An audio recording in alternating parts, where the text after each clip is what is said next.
Buenas, ¿qué tal? Estamos de vuelta. Saludos, moradores del refugio. Nos encontramos viajando de aldea en aldea, recorriendo senderos, bosques, montañas y todo tipo de topografía, con el fin de recorrer el mapa en busca de nuevas aventuras. Hoy arribaremos al bosque de Mirin, situado entre Galdin y Forn, eso sí, siempre acompañados de Daniel. Muy buenas tardes, aventureros. Jaime. Un saludo, aventureros. Y Víctor, el que os habla. Hoy tenemos una noticia del camino. Un mercader con el que nos hemos cruzado nos ha contado esta historieta. Y es que a día de hoy, a día en el que estamos grabando este podcast, sale la versión 1.0 de Subnautica Below Zero. A quien conozca la primera parte o haya estado jugando la beta, pues era un gran día. Para mí, por ejemplo. ¿Vosotros habéis jugado? No, yo la verdad es que no he jugado Subnautica. Sí que lo he visto. Sí que es un juego que me llama la atención.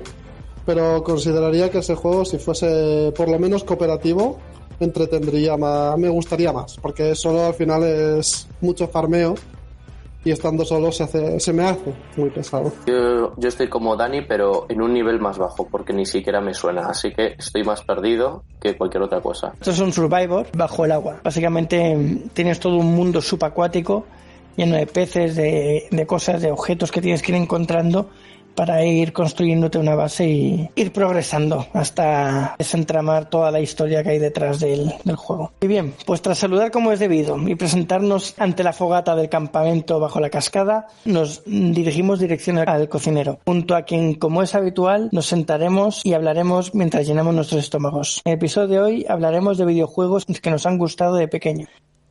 La historia de los videojuegos tiene su origen en la década de 1950, cuando, tras el fin de la Segunda Guerra Mundial, las potencias vencedoras de la guerra construyeron los primeros superordenadores programables. Los primeros intentos por implementar programas de carácter lúdico, inicialmente programas como el ajedrez, no tardaron en aparecer, y se fueron repitiendo durante las siguientes décadas. Los primeros videojuegos modernos aparecieron en los 60, y desde entonces el mundo de los videojuegos no ha dejado de crecer y desarrollarse con el único límite que le ha impuesto la creatividad de los desarrolladores y la evolución tecnológica. En los últimos años se asiste a una era de progreso tecnológico dominada por la industria que promueve un modelo de consumo rápido, donde las nuevas superproducciones quedan obsoletas en pocos meses, pero donde a la vez un grupo de personas e instituciones conscientes del papel de sus programas pioneros y las compañías que definieron el mercado y los grandes visionarios en el desarrollo de dicha industria han iniciado la historia de los videojuegos. Como hemos mencionado, en los primeros programas diseñados para el entretenimiento fueron el ajedrez y el 3 en raya, y luego llegó el tenis.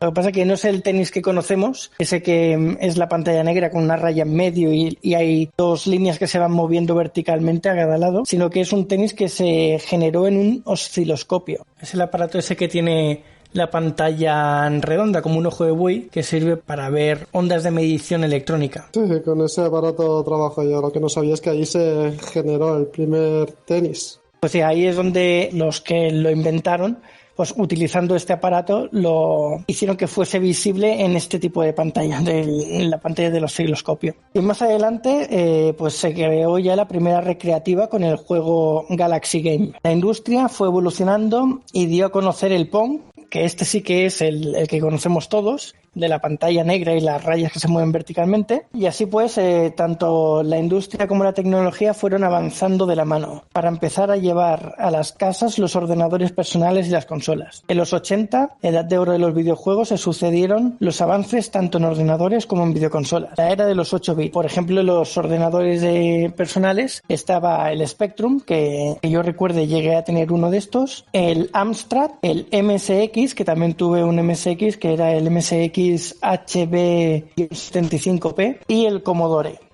como ordenadores personales en auge. Una pequeña pregunta. Estas consolas me imagino que ¿de qué tamaño eran? O sea, es que yo me las imagino como pequeñas, pero no sé, a lo mejor me estoy confundiendo. Estas que acabo de decir eran ordenadores. Ah, perdón, es verdad, sí. Entonces, habían algunos que eran como los Mac o el Lisa o los primeros ordenadores personales que sacaron Microsoft y Apple y demás. Y habían otros que era solo como un teclado, pero muy gordo. No sé si os suena, sí, tipo como si fuese una cuña con el teclado puesto y hasta hay poca cosa más y una rendija para meter cartuchos. Yo es que empecé en el mundo de los videojuegos en videoconsolas directamente. Luego sí que ahora soy jugador de PC, pero en aquel entonces yo empecé con videoconsolas. Los primeros ordenadores sí que sabía que existían y los he oído, pero no los tengo visualmente ahora mismo en la cabeza. Yo curiosamente fue al contrario, empecé en ordenador y luego pasé a la videoconsola y me acuerdo que efectivamente pues al principio en los ordenadores pues eran pues bien gordos los teclados, como tú bien dices, así que sí, me suena a eso. Sí, por ejemplo el MSX, que es el que yo tenía, y lo tengo además por aquí por casa aún, era un tocho bastante gordo, era como un teclado de ordenador de hoy en día, pero la base de debajo de las teclas, la parte más fina tenía 4 o 5 centímetros y la parte más gorda igual tenía 10, 15 o por ahí. ¿Sabes? O sea que era todo el ordenador metido debajo de las teclas. Sí, vamos, que podías batear una pelota de béisbol con ese cacharro. Sí, era bastante gordito. Ya tenía una rendija para meter los cartuchos, o lo que fuese que tuviese en esa época, o disquetes o lo que sea. Y luego teníamos ya las consolas, las primeras que salieron, que fueron la NES, la Nintendo Entertainment System, y la Sega Master System, que se hacían competencia como las puntas de lanza en consolas. Esta no sé si habéis tenido alguna vosotros. No, yo empecé con la NES. La tuve durante muchos años y hice el salto cualitativo de mejoría hacia la Play 1, lo cual fue algo Tú te bárbaro. saltaste muchos años de tecnología. Sí. Bueno, imagínate, yo con la NES, pues feliz con los videojuegos que ya tenía la NES, que ya ves tú lo que podían ser. Es súper entretenido, pero muy básicos. Sí, el Donkey Kong original, Sí, los Donkey Kong, los Marios. Recuerdo claramente que jugaba al Probotector, que era un juegazo, y cambié automáticamente y pasé a un nivel de Play, y fue algo... Yo tuve la NES, lo que pasa es que no era la NES original, yo tenía una copia barata que se llamaba NASA. La suerte es que venían pues todos los juegos, no voy a decir piratas porque se pagaban en la tienda, pero casi, porque ahora no estoy seguro, pero creo que la NES venía a juego por cartucho y en la NASA habían cartuchos donde te venían 100 juegos, 200 juegos, una barbaridad. No sé. Yo tengo una pregunta.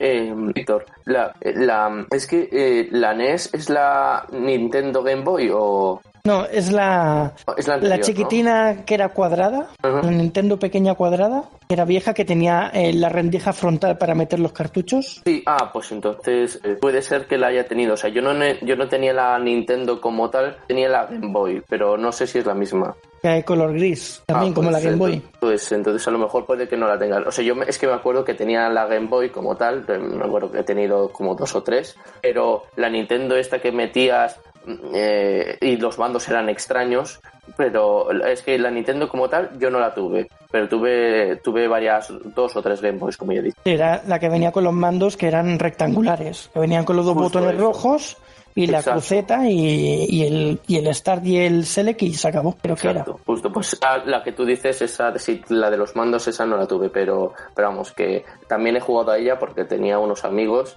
que nos invitaron varias veces a su casa y bueno, nos echábamos unas partidas al Mario y también alguna que otra que era, bueno, divertidísimo. Yo te digo, yo como tenía la NASA esta, tenía una burrada de juegos.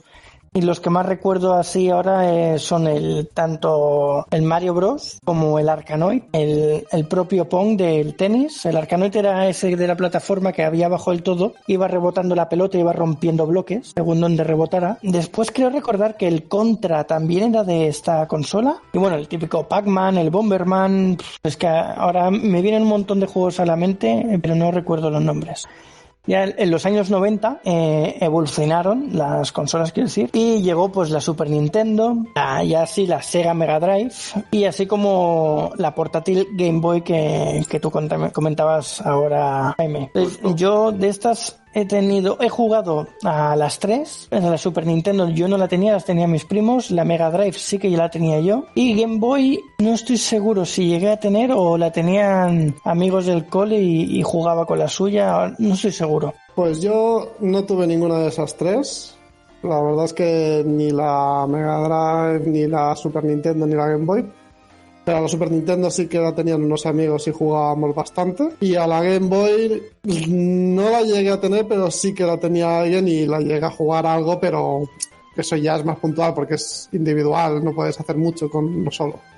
La probé. De las Game Boy, pues yo me acuerdo de que me echaban también mis partidas, y del juego que más jugaba fue Pokémon. Es que cada 2x3 sacaban un nuevo juego y siempre estaba a la zaga de ver qué novedades sacaban. Y bueno, yo y mi hermano, para qué te voy a mentir. Nada, de los Pokémon he jugado muchos, para que como no tuve la Game Boy no pude jugar a los primeros al no tener la consola, pero a los de las siguientes generaciones he jugado un montón de ellos. Yo de Game Boy he jugado tanto al Pokémon como al Mario Bros. Y sobre todo al Tetris. El buen Tetris. Es verdad, el buen Tetris, es verdad. Y después de las otras, en la Super Nintendo también jugué al Super Mario World, que está bastante bien para la época. Y después en la Mega Drive, como esa sí que la tenía yo, pues aquí tenía varios juegos. Y así que recuerde que me gustaron más fueron el Sonic Pinball, el Aladdin, el Earthworm Jim y el Sega Rally. ¿Se os suena alguno de estos? No, sonarme me suenan, pero jugarlos no los he jugado. Decía aquí Ulsark, el Altered Beast de la Mega Drive. Yo creo que a este no he jugado. Ese no me suena haber jugado, y si lo he jugado no me acuerdo. De los que he dicho, el Sega Rally me gustaba mucho. Fue creo que de los primeros juegos de coches así que jugué. Y después el Sonic. Era muy conocido, era el que le hacía la competencia al Mario Bros. Y después sacaron varias versiones como es el Sonic Pinball. Me sorprendió bastante, la verdad, y me gustó mucho. Le eché bastantes horas. Después el Aladdin era muy chulo también. Y el Earthworm Jim era, no sé si lo recordáis, era un bicho, era un gusano, no tipo worm, sino más tipo persona, pero con la cara de gusano.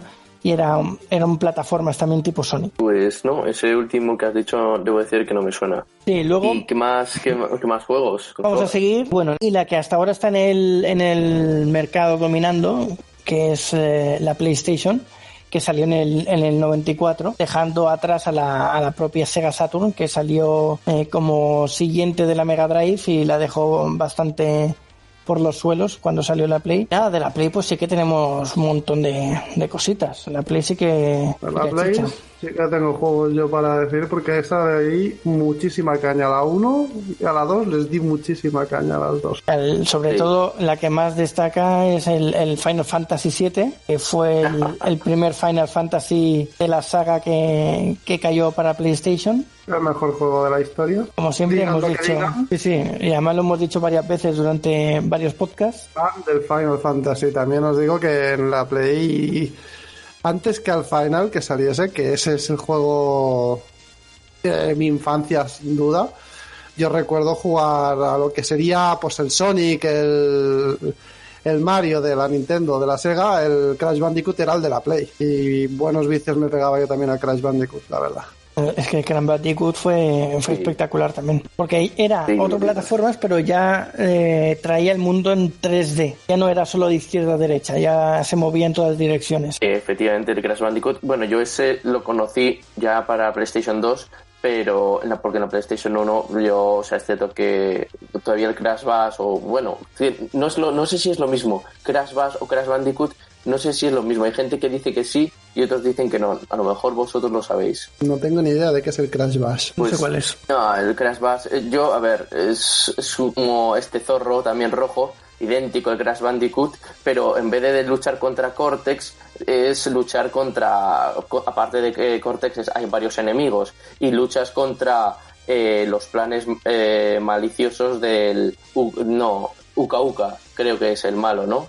El hermano malvado de Aku Aku. Entonces el tío de la máscara negra, pues luchabas contra sus planes para evitar que consiguiese lo que quería hacer, y entonces pues no solamente tenías que vértelas con Cortes, tenías que enfrentarte a muchos más enemigos. O sea, que es un Crash Bandicoot, pero con otra historia. Creo que sí. Es que estoy viendo... Crash Bandicoot es Crash Bash, o sea, pero bueno. Es que estoy viendo que han hecho un remake, o quieren hacer un remake para este 2021 del Crash Bash, y por lo que estoy viendo tanto el título como el protagonista es el mismo, parece ser, el Crash Bandicoot.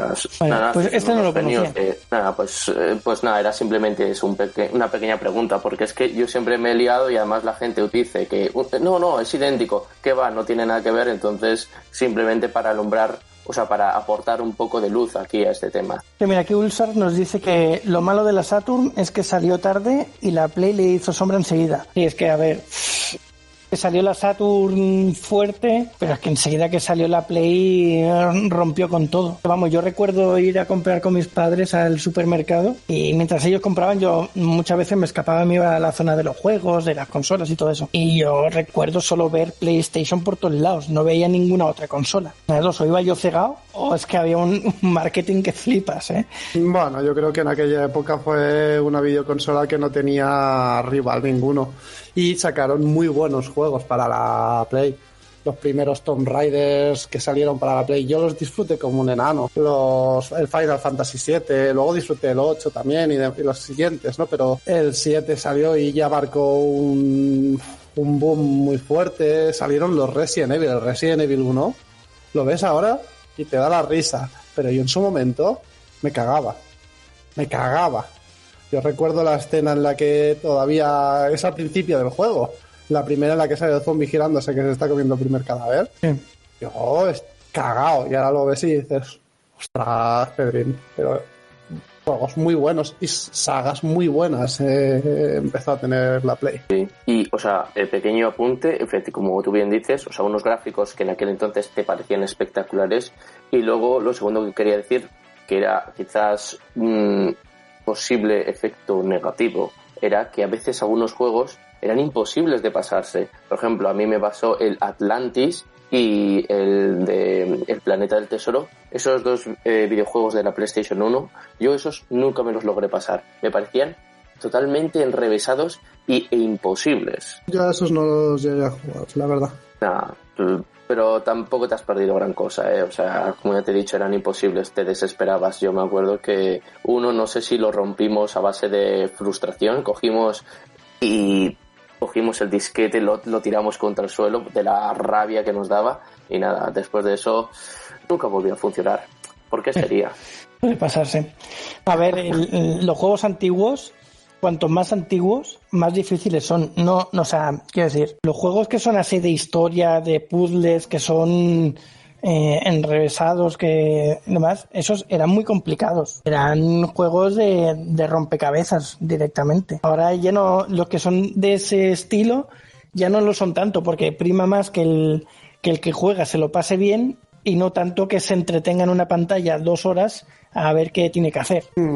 Además, luego hubo otra cosa que para mí, no sé si en otra videoconsola lo había ya, pero que no es que yo salté de la NES a la Play. Los juegos de la NES, o te los pasabas del tirón, o olvídate. O sea, tenías que pasártelo del tirón en el mismo momento que lo pusieses, tenías que jugarlo hasta que te lo pasases o perdieses. Sí, no había punto de guarda. Claro, ahora llegas a la Play y te ponías tu famosa memory card, podías guardar partidas y los juegos se volvían más extensos, con más contenido, con más cosas, y es que fue, vamos, para mí fue algo bárbaro la Play.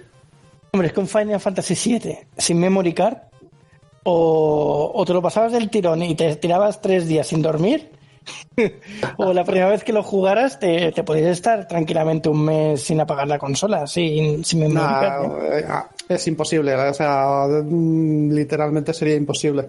Ahora, a día de hoy, que ya te conoces el juego porque ya te lo has pasado y demás, pero piensa que no podrías morir. Literalmente, en un juego que eran 3 CDs, no podías morir ni una vez. Es imposible que consiguieses todos los secretos y todo lo que tiene el Final Fantasy sin morir ninguna vez si no te conoces cómo hacerlo, y aún así puedes palmar en las armas, por ejemplo, en las batallas de arma, que te salga mal algo. No sé, además le pones que es un límite de vidas, entonces ya ahí sí que es tipo Final Fantasy. Sin grabar y con vidas, imposible. Seguro que habría alguno que se lo pasaría por hacer el récord y demás, pero que sería algo, vamos, difícil. Hombre, vamos, si hay gente que es capaz de llegar a la ronda 99 del Black Ops, pues entonces es que seguramente hay gente que ha sido capaz de hacer eso que tú dices, Víctor. Seguro que sí, pero después de habérselo pasado la primera vez y conocérselo todo. Claro, hombre, claro. La primera y vaya. Estamos hablando de que tú todavía no te lo conoces y te lo estás pasando. Conociéndotelo, yo ahora, que me lo he pasado tantas veces, podría hacerlo. Yo creo que podría pasármelo fácil, pero eso es lo que tú dices, dedicándole un día y pico, 2 a full y saltándome los secretos y haciendo un mini speedrun. Pero porque ya me conozco dónde tengo que ir, cómo tengo que hacerlo y todo, pero si no te lo conoces, palmas como un chinche. Y sin guardar, no hay nada más que decir. Nada, Misión Imposible número 8 creo que sería, o 9 incluso. Pues quería comentar algún otro juego. A mí, por ejemplo, me gustaban mucho los de carreras y en la PlayStation salió el Gran Turismo.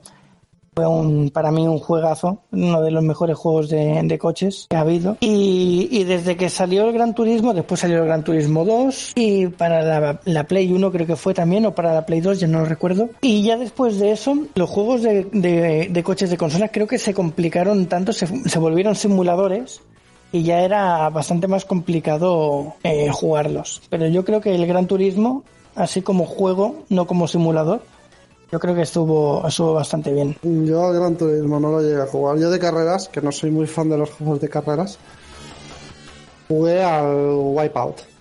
Wipeout sí que lo jugué bastante.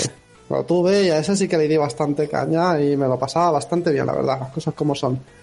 Y luego creo que así de carreras... Y no estoy seguro, yo creo que ese ya era de la Play 2 al Need for Speed. Pero me parece que ya ese era de la Play 2. Yo en Need for Speed jugué en el ordenador, lo primero. Yo la verdad es que de juegos de coches y esto, la verdad es que como tú, Dani, o sea, nunca he sentido la gran pasión y claro, además, entre otras cosas, porque soy malísimo en ellos. Entonces, todo lo que fuera jugar a coches se me daba realmente mal. Las carreras casi siempre quedaba el último, salvo en el de Nintendo, el de Mario Bros. Las carreras, no sé por qué, en ese tipo de carreras solía, no es que quedara primero, pero solía quedar entre cuarto o quinto, un puesto bastante aceptable. Pero vamos, en los demás era algo odioso y me sacaba de quicio, no podía jugar a ese tipo de juegos. Claro, de los de carreras que tienes skills, ya cambia la cosa, que es lo que pasaba en el Wipeout. En el Wipeout podías tirarles misiles y cosas y ya no es un juego de carreras solo. Entonces ya ahí supongo que, aparte de la habilidad de conducción, es la suerte con las armas y la habilidad en utilizar las habilidades o armas que vas piqueando de la carretera. Ese juego en concreto, el Wipeout 2048 creo que era, ahí lo realmente difícil era hacerte la carrera entera sin estrellarte. Era súper complicado, eran circuitos que muchas veces se estrechaban muchísimo y las naves estas corrían muchísimo. Cuanto más rápido estuvieses sin chocarte, creo que más rápido iban. Llegaba un momento en que o te sabías el circuito de memoria y exactamente dónde tenías que girar la cruceta para tomar bien la curva, o te estrellabas en cada curva. Es que era algo exagerado ese juego y a la vez súper chulo. Sí, ya te digo, yo sí. El Wipeout sí que le di bastante porque lo tuve y me gustó. Luego también me acuerdo que tuve el World Rally Championship, creo que se llamaba, y a ese lo probé y bueno, lo jugué un poquillo, pero es que no me gustan los de carreras y ya ahí fue mi perdición en el mundo de los de carreras. Sí, yo a ese sí que jugué al World Rally. Ese me gustó bastante también. Antes de ir, a ver si podéis alumbrar un poco en este tema, en lo que dice Nigromante 2004 y Ulfsark. El tema de las Game Gear. A lo mejor vosotros sabéis, porque aquí yo me pierdo un poco. La Game Gear sí que parece que... Yo sí que recuerdo que fuese portátil, ¿no? Igual era un poquito grandota, pero ya tenía el estilo de las portátiles. La pantalla en mitad de la consola y los mandos a cada lado. La cruceta a la izquierda y los botones a la derecha. Tipo PSP, pero más antigua, ¿no? Yo creo que sí. Podría ser, no lo sé. No sabría decirlo, pero podría ser. Sí, me quiere sonar que es justo lo que tú has dicho, Víctor. No era tan pequeña como la PSP, porque la PSP era la leche en ese aspecto, pero se podía llevar, o sea, era el Nova Master entonces, yo creo. Igual la batería, es que no recuerdo si iba con batería o iba con cable directo, pero vamos, es yo creo que es de las primeras, si no la primera. Bueno, la primera no, porque estaba la Game Boy y habían algunas otras. Claro, la primera tampoco, porque yo creo que Game Boy ya sí que fue de las portátiles primeras. Luego estaban las típicas de los marcianitos que eran de un único juego y demás. Sí. Esas que eran también portátiles, que tenías el Tetris incluido y todo. Sí, que normalmente se plegaban para cerrarse. Pero como portátil la Game Boy, la otra no sabría decirlo, porque es que como no la llegué a tener, no estoy seguro si iba con cable y sin estar conectada, ¿no? Aunque tuviese la estética de una portátil ya no lo sería. Si tenía batería sí que se puede, ya sí que sería una portátil. Entonces, como desconozco ese dato, no lo sé. Sí, no, pero aunque fuese con cable, el hecho de tener la pantalla en la propia consola, que la tenías que coger con las dos manos para jugar, es como la PSP. Entonces, si no era portátil por el tema del cable, el concepto ya lo estaba marcando. O sea, ya estaba introduciendo el concepto de futuro de las portátiles como puede ser la PSP. Sí, estéticamente pues posiblemente sí que lo que tú dices, pero claro, la condicionaba si tenía cable únicamente, la categoría de portátil ya no la tendría, aunque ya marcase una tendencia a que tuviesen esa estética o escogiesen esa dinámica las videoconsolas portátiles. De la PlayStation, creo que no recuerdo si era de la PlayStation o era de otra consola, pero creo que sí, el EA Sports de fútbol, que no recuerdo bien el nombre exacto. ¿A vosotros os suena? ¿Lo recordáis? El fútbol de EA Sports no es el FIFA.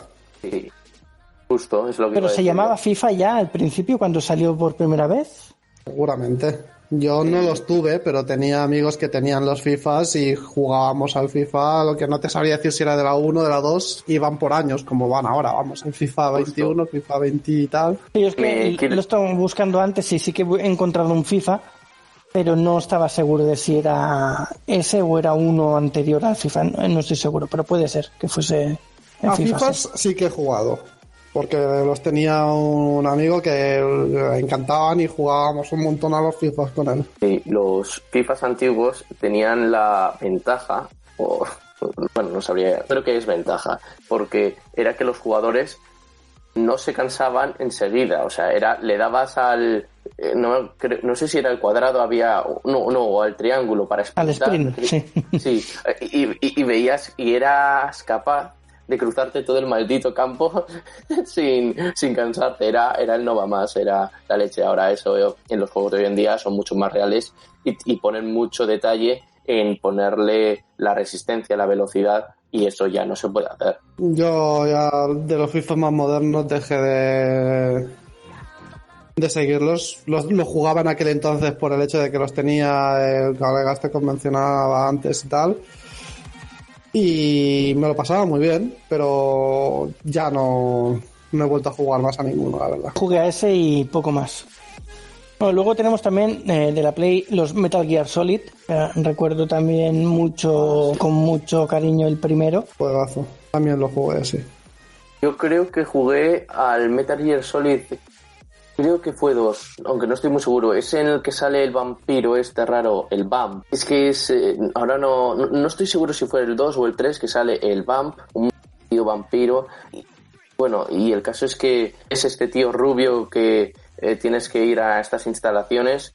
Y bueno, es una cosa rarísima porque resulta que luego tu pasado es una mentira. Bueno, nunca me lo llevé a pasar, pero es que luego un amigo mío me enseñó cómo eran las cosas. Y ahora mismo no recuerdo nada, básicamente. ¿Para qué os voy a engañar? Yo jugué al 1, que ese sí que era de la Play 1, sin duda. Hace ya muchísimos años, evidentemente. Ese es uno de los juegos que me lo pasé, que me disgustó mucho, pero solo me los llegué a pasar una vez. Igual que los Tomb Raider, los Residents, los rejugué. Lo que es el Metal Gear me gustó. El concepto del juego, pero no sé por qué nunca más me lo volví a pasar. Yo igual, yo es que no recuerdo si me lo llegué a pasar, pero sé que recuerdo que fue el único al que jugué, el primero, al Metal Gear Solid 1, y me gustó mucho y avancé bastante. Lo que no recuerdo es si me lo llegué a pasar. Eran largos de cojones, ¿no?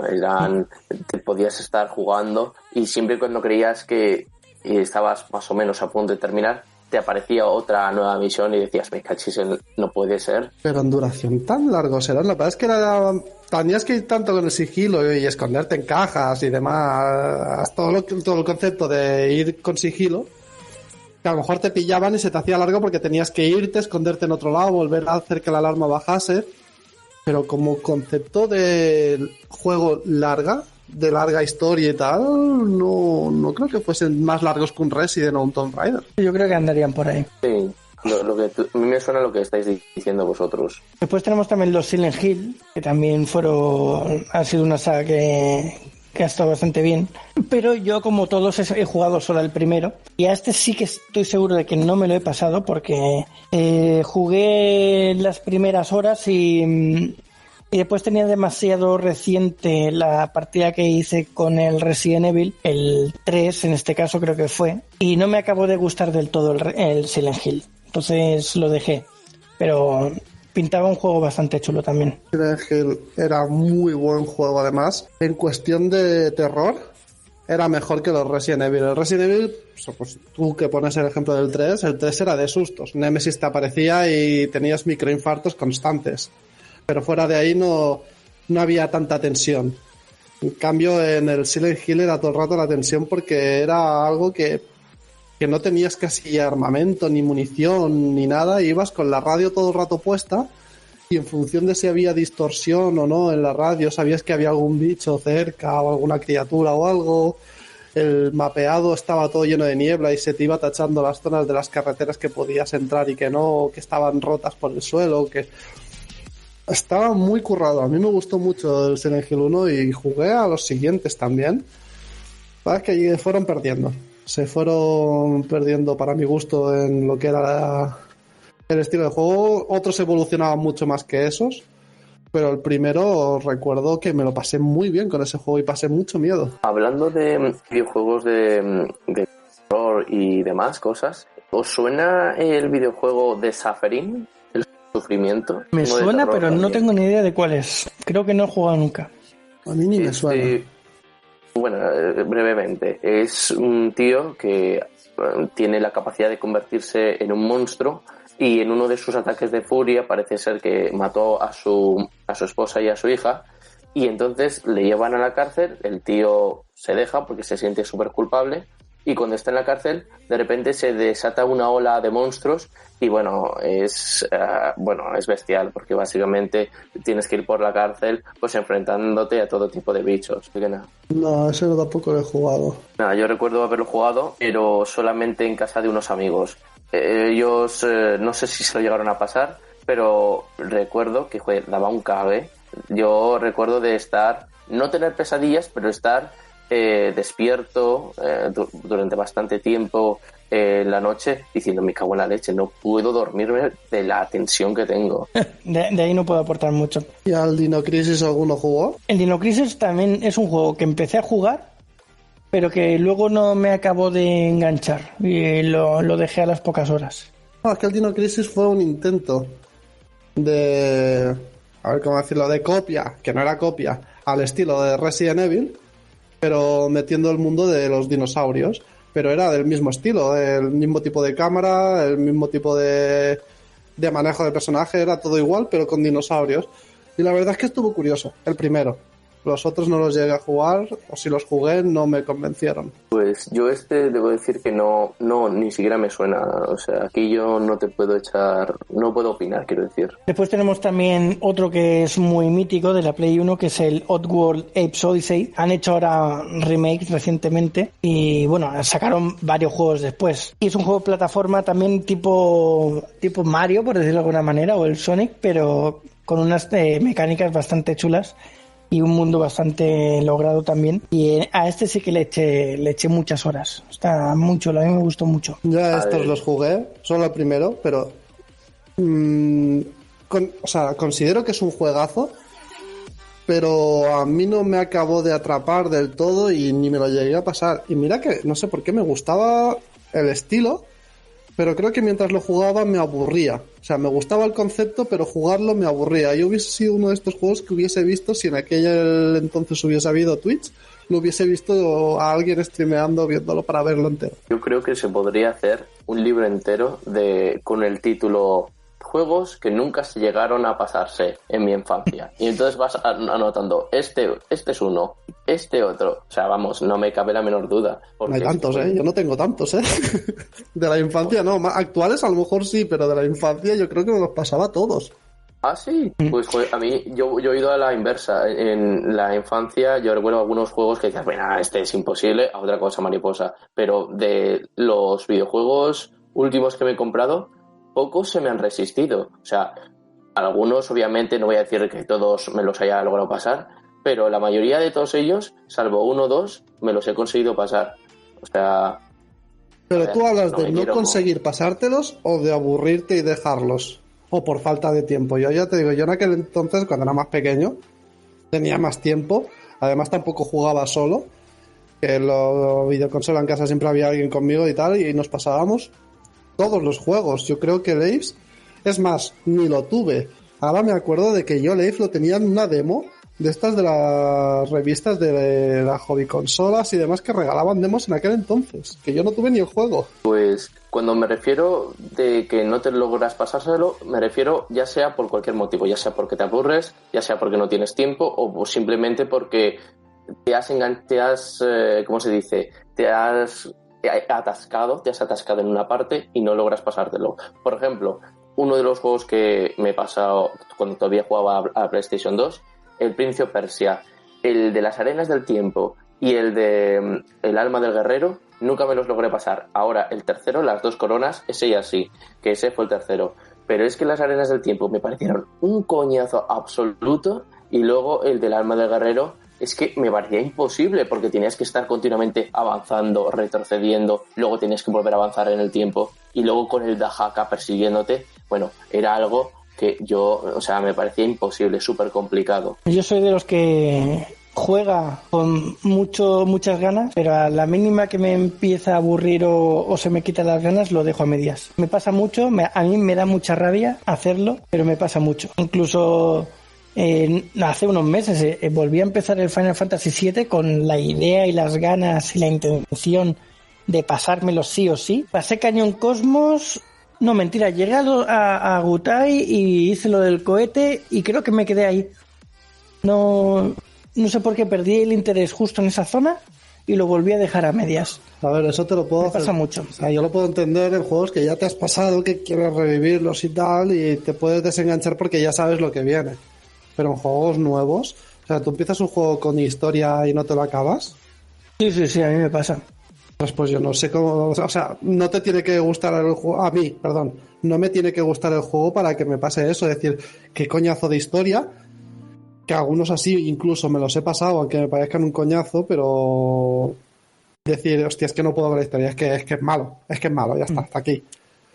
Me ha pasado muchas veces, mira, tengo como, por ejemplo, el Pillars of Eternity, os he hablado un montón de veces fuera del podcast, el Pillars que me gusta mucho y demás, y incluso estuve en el Kickstarter del 2, conseguí tener el 2 y demás. Pues el Pillars of Eternity es un juego que nunca me he pasado es que es muy raro, porque lo que tiene que me gusta, que son las historias y los diálogos, es lo que me acaba cansando. Entonces, de tanto leer y tanto estar parado en el mismo sitio de conversación con uno con otro, me gusta esa idea, pero a la vez me cansa el hecho de no avanzar con el personaje, mover el monigote, ¿sabes? Entonces cuando llego a ese punto lo dejo porque me aburro justo en ese momento. Claro, pero ahí está, te aburres. Por mucho que la historia pueda ser buena, el juego te aburre por las mecánicas que tiene.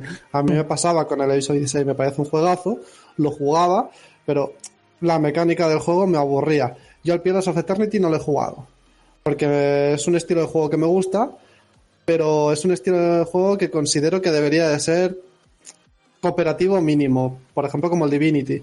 Yo el Divinity 1 y el 2 me los he pasado porque son cooperativos y los he disfrutado muchísimo. Y el Baldur's Gate 3, que está ahora el primer capítulo, que está en acceso anticipado y demás, lo tengo, me he pasado el primer capítulo, pero cuando salga, si lo tuviese otra persona, lo jugaría con alguien porque es cooperativo también. Entonces a mí lo que me falla de Pillars es que es un juego de mucha historia, de hablar con mucha gente, que tienes que hablar tú solo, porque si sois dos vais hablando y oye, pues este me ha dado una misión o me ha dicho qué tal, pero tú solo y acaba siendo un coñazo si es tú solo hablar con todo el mundo. Vamos a ir dejándolo por aquí porque llevamos ya un buen rato, se nos come el tiempo como siempre. Dejaremos bastantes juegos que tengo yo aquí apuntados para un próximo episodio, así que tras tanta charla y llenar nuestros estómagos de deliciosa comida y bebida, saldremos del bosque en busca de alguna otra aventura, pero no antes de deciros alguna de nuestras redes sociales y el email para contactarnos. refugioelaventurero@gmail.com es el email del programa donde nos podéis contactar para decirnos lo que queráis, darnos ideas, darnos temas, lo que queráis. Luego Jaime tiene su Instagram, lo podéis encontrar como @jbarongrau, barón con B. Y luego tanto a Daniel como a mí nos podéis encontrar en Instagram o en cualquier otra red social como @sagagaldin. Y nada, muchas gracias por escucharnos y nos vemos pronto en el siguiente programa de Refugio el Aventurero. Acordaos de cerrar la puerta al salir, que frío ya no hace mucho, pero hay vientecito y esas cosas. Así que buen viaje, aventureros. Muy buen viaje, aventureros, ir con cuidado en el camino. Buen viaje, aventureros, sabéis, a seguir jugando.